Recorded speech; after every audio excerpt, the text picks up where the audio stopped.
Once again, you guys get to watch me struggle and put in the seat by myself. Also, take note that this is the first time that I'm actually removing seats from a car.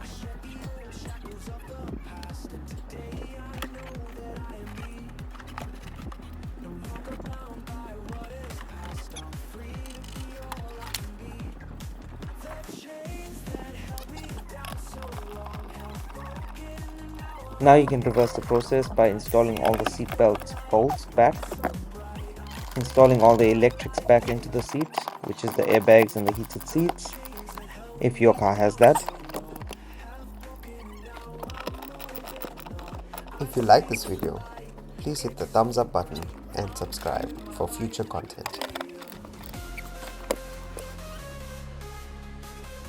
I think the final product looks awesome. Let me know what you guys think. It's an easy project for anyone to do at home.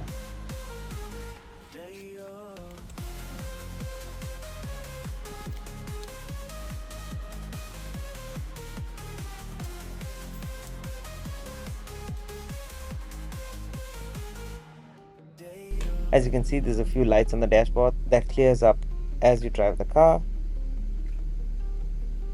However, I ended up getting this P0011 code after test driving the car, which we will discuss in the next episode.